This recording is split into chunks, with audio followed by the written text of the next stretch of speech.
Seja light ou geral, o projeto da anistia aos condenados pelo 8 de janeiro ganha força no Congresso Nacional. E sobre essa mobilização, nós vamos conversar agora com o líder do PT na Câmara, deputado Lindbergh Farias, e com o deputado do PL, André Fernandes. Aos dois, eu agradeço pela presença. Falei corretamente o nome, Lindbergh. Eu estava pronunciando errado o nome do senhor. Há anos. Um nome complicado como esse vale de qualquer jeito. Eu peço desculpas. Nada. Obrigado aos dois pela presença. Cada um terá 2 minutos para poder responder. Eu não quero interferir no raciocínio de cada um logo no finalzinho, mas eu vou sinalizar com um ok, bem simples, somente para poder sinalizar o término do período, do tempo. Deputados, o projeto de anistia é uma injustiça ou uma forma de alcançar a pacificação do país? Deputado André Fernandes, boa noite, obrigado pela presença. Boa noite, Leandro. Boa noite a todos que nos acompanham. Claramente é uma forma de pacificar o nosso país. Nós estamos aí desde 2023 falando sobre essa mesma pauta e até agora isso apenas tem servido de bandeira política para o governo, para o PT, que de forma nítida apenas usa de narrativa. Vejamos que recentemente a oposição se mobilizou para fazer uma obstrução na Câmara e no Senado Federal, né? Dizendo que nada seria votado até que a anistia fosse pautada. O governo, o PT, representado pelo seu líder que está aqui presente, começou a criar a narrativa de que isso era apenas para obstruir e evitar que pautas importantes, como, por exemplo, a isenção do imposto de renda para quem ganha até R$5.000, fosse votado no Congresso Nacional. Vejamos, tem um mês que aconteceu essa obstrução. E isso sequer ainda foi aprovado na Câmara dos Deputados. Nós precisamos pacificar o país, nós precisamos virar essa página, mas não vamos virar essa página com injustiça. Basta lembrar que em 2017 houve quebradeira na esplanada dos ministérios e não houve uma condenação sequer.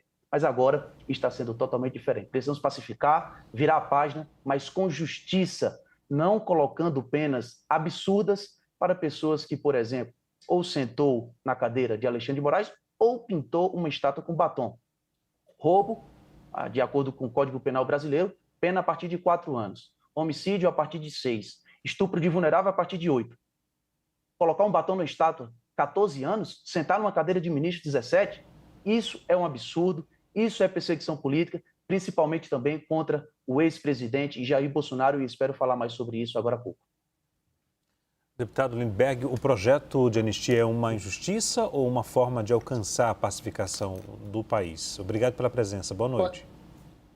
Boa noite. Primeiro, eu dizer o seguinte, o que houve na Câmara não foi uma obstrução. Aquilo foi um motim. Tomaram conta da mesa da Câmara, impediram que houvesse votação. Era um golpe continuado do dia 8 de janeiro. Ali foi o seguinte, foi o 8 de janeiro dos engravatados. Sabe qual é o problema? É porque, infelizmente, essa turma não quer pacificação. Essa turma quer mais crise. O que está acontecendo? Começou o julgamento do Bolsonaro. Nós tivemos 2 dias. As acusações são seríssimas. Um plano, Operação Punhal Verde e Amarelo, de assassinato do Alexandre de Moraes, do Lula e do Alckmin.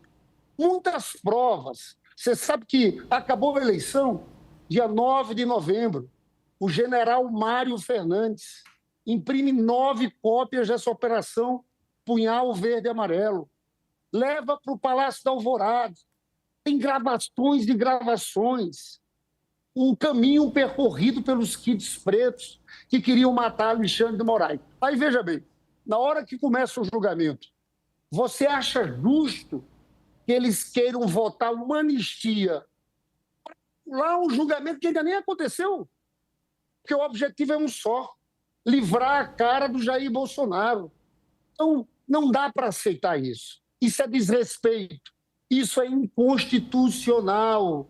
A Constituição diz que eles não podem... Crime contra a democracia, contra o Estado Democrático de Direito, não é passível de anistia.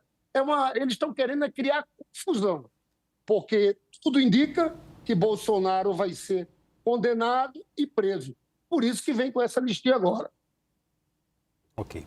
Eu vou chamar os nossos analistas também que vão participar do debate, começando com a Juliana Lopes. Ju? Deputados, muito obrigada pela participação e a presença por aqui. Acho que a gente está, agora sim, estamos ajustando aqui a câmera. Queria começar pelo deputado Lindbergh. Líder, a discussão agora, nesse momento, é contemplar ou não o ex-presidente Jair Bolsonaro. Uma proposta sem o ex-presidente de anistia teria mais chance de passar no Congresso? Gente, eu desde o começo digo, eles não estão interessados no pessoal que está preso de 8 de janeiro. Nunca foi pelos que eles chamavam das velhinhas com a Bíblia na mão. Tanto é que teve uma gravação do Eduardo Bolsonaro, um diálogo no WhatsApp, que a operação da Polícia Federal revelou. Eduardo Bolsonaro conversando com Jair Bolsonaro. O que Eduardo disse? Olha, eu sou contra uma anistia leve. O que vai acontecer com essa anistia leve? Aquele pessoal que está preso vai sair, mas só que nós vamos queimar um cartucho com os Estados Unidos. Ele diz isso. Na verdade, eles sempre quiseram livrar a cara do Bolsonaro. Essa família está chantageando o Brasil. O que Eduardo Bolsonaro está fazendo nos Estados Unidos? Está colocando uma faca no pescoço de cada brasileiro. Tarifas, sanções. Se não livrar meu pai, se não fizer anistia, o Brasil todo vai perder. Então, na verdade, agora a máscara caiu, porque sempre foi para livrar Jair Bolsonaro. Ele é um exemplo de covardia. Em vez de enfrentar, fica chantageando o país. É isso que eles querem agora. No meio do julgamento, em vez de responder ao julgamento, atrapalhar o julgamento, arrumar uma forma de se livrar da cadeia, porque, na verdade, as provas são contundentes. Houve uma trama golpista, um plano terrível de anular o processo eleitoral. Isso, quem acompanhou os 2 dias do julgamento, vai ser provado. E é por isso que eles querem arrumar esse caminho para melar o jogo. Deputado André Fernandes, um projeto sem o ex-presidente Jair Bolsonaro de anistia tem mais chance no Congresso? Eu não creio nisso. Agora, vale a gente ressaltar que a anistia ela tem que ser ampla, geral e restrita. Viu o deputado Lindbergh Farias, líder do PT, falando que eles começaram a dizer que tinham velhinhas aqui no Congresso Nacional. Veja só, e aí eu vou falar uma aspas do que um senador disse quando houve uma invasão no Ministério, na esplanada dos ministérios.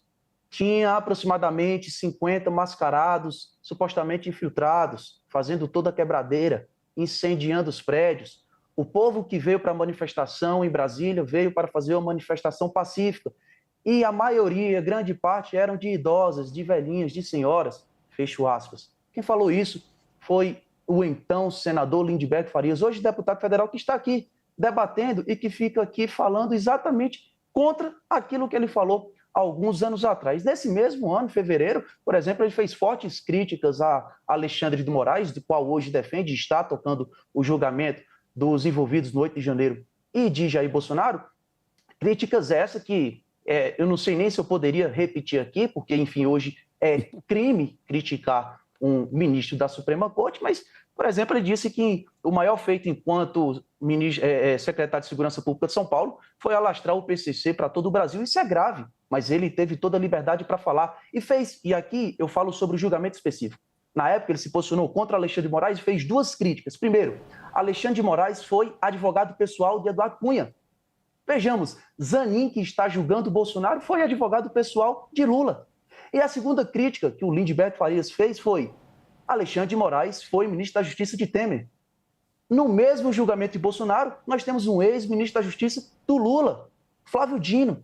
Então nós estamos no julgamento Alexandre de Moraes, do qual ele criticou, e agora tem uma postura polissâmine, mas infelizmente a gente percebe que esse julgamento não está tendo imparcialidade.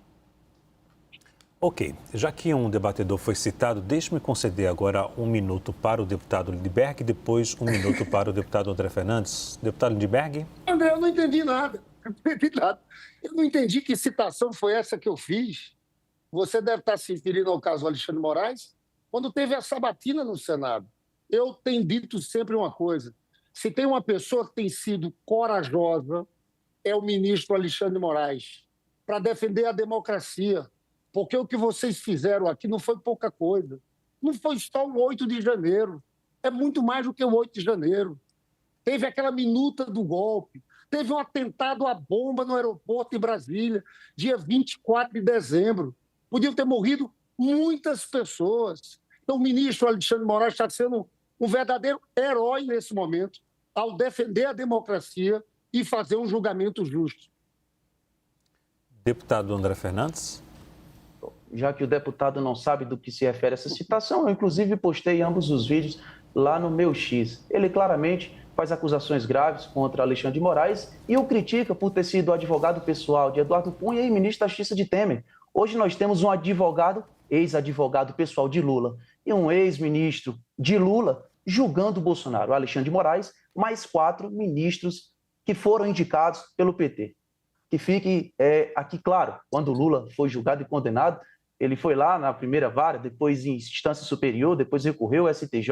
Bolsonaro está sendo julgado já em última instância. Isso é um absurdo e não estamos tendo imparcialidade nesse julgamento. Ok, vou chamar o nosso analista Pedro Venceslau. Pedro?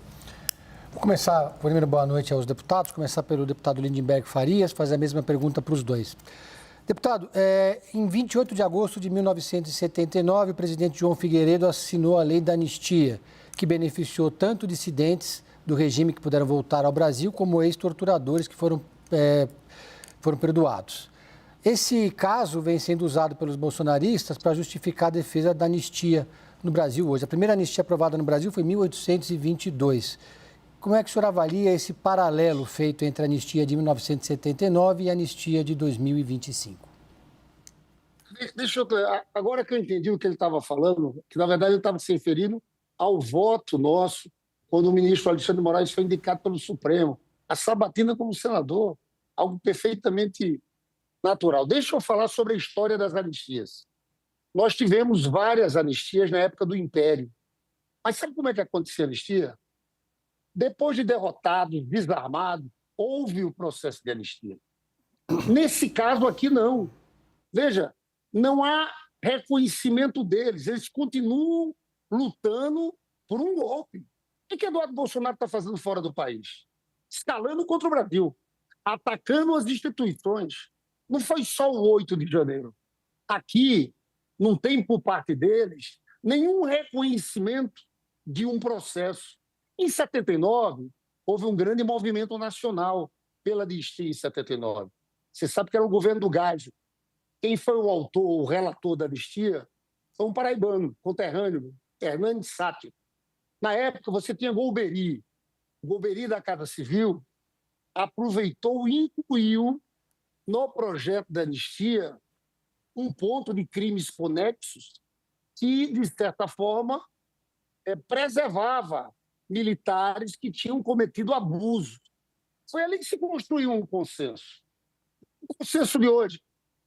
Não existe consenso. O Bolsonaro não foi nem julgado. Ok. Não foi nem condenado. Então, essa comparação com 79 não tem nada a ver e não tem nada a ver com a história.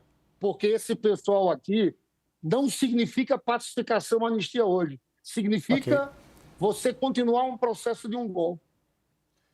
Deputado André Fernandes, existe paralelo entre a anistia de 1979 e a de 2025?